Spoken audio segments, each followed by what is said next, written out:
What happens when people are forced to flee their homes because of war, violence, or persecution?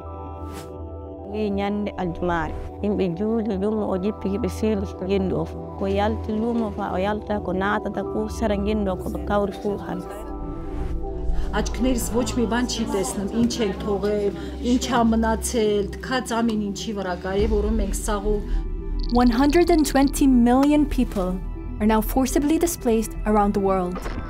Millions of lives uprooted. Each number tells a story. As violence and conflicts rage on, civilians across the world continue to pay an unacceptable price. In 2023, fighting broke out in Sudan's capital, Khartoum. More than 10 million people are now displaced following continued violence. Most of them have fled to safer areas of the country, while 1.9 million fled across the region to Chad, Ethiopia, South Sudan, Central African Republic, and Egypt. But I don't know what gets them to this fight. It is really meaningless. No words to say about it. It was horrible. It was a horrible war. In just 1 year, the Sudan emergency became one of the largest displacement emergencies in the world. But many of today's conflicts have been going on for much longer.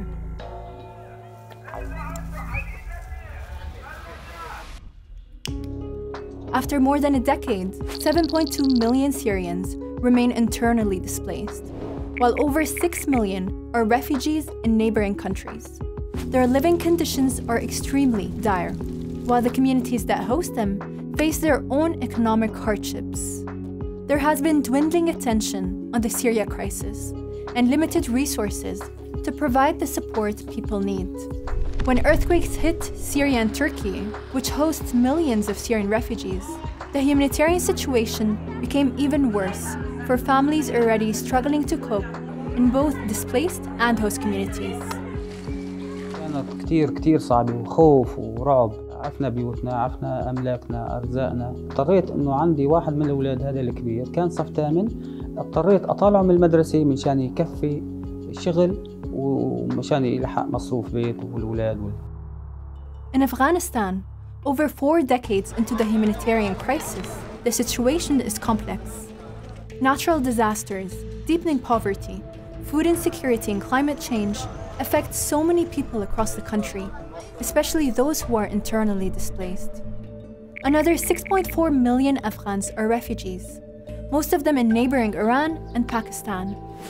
In the Americas, the number of refugees and migrants crossing the Darien jungle between Colombia and Panama on foot in 2023 was more than 500,000, the highest ever recorded. But did you know that the majority of people forced to flee conflict remain in their own country? 68.3 million people are internally displaced around the world. This is an increase of 50% over the last 5 years. One of the situations that continues to cause internal displacement is the conflict in Eastern Democratic Republic of the Congo. Over 6 million people were internally displaced by the end of 2023. Some have fled multiple times, seeking safety, then facing new attacks. Fighting between armed groups and the Congolese forces has intensified in the provinces of North Kivu, South Kivu, and Ituri. The toll on women is especially devastating, as sexual and gender-based violence persists. C'est beaucoup plus la population qui subit les astres de conflit. Il y a la séparation de famille, il y a des enfants qui ne vont plus à l'école, il y a la nourriture qui est devenue très compliquée. Les gens vivent aux dépens de l'assistance humanitaire. In Ukraine, the full-scale war has continued for more than 2 years. 9.7 million people were displaced from their homes by the end of 2023, including both refugees and those who are internally displaced. Now, fighting has again intensified, and more people are forced to flee as they struggle to survive and rebuild. In Gaza, the unfolding humanitarian crisis is unprecedented. Nearly the entire population has been forcibly displaced and struggling to survive. Nowhere is safe. These are not just numbers. these are people's lives. A reminder that more needs to be done to find meaningful solutions and ultimately to make peace a reality around the world. Wars can end. People can rebuild their lives with the right support. More than 5 million internally displaced people and more than 1 million refugees returned home in 2023, and those still in exile can find hope and opportunity in the countries that welcome them. Y llegó el correo donde decía que puedo acudir a las oficinas de la Secretaría de Relaciones Exteriores a recoger mi documento como carta de naturalización. Y yo, wow, no lo puedo creer. Refugees are going to school, finding jobs, starting businesses, and contributing to their communities. If every refugee or displaced person is given equal access to the educational system, I believe development is going to speed up in the world, because refugees carry a lot of energy, they carry a lot of knowledge that we are unable to tap from. In 2023, more than 32,000 people acquired citizenship or had their nationality confirmed in 29 countries.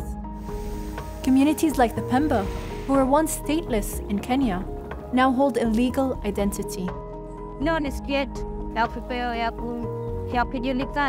Na kutambuliwa kama raia rasmi wa nchi hii ya Kenya. Yani tumefungua a new chapter. What happens when the world is committed to finding solutions for people forced to flee, host communities, and stateless people? How can we do more to offer hope when there is so much despair? To find out more, go to unhr.org/globaltrends and share this video to help others see the stories behind the numbers.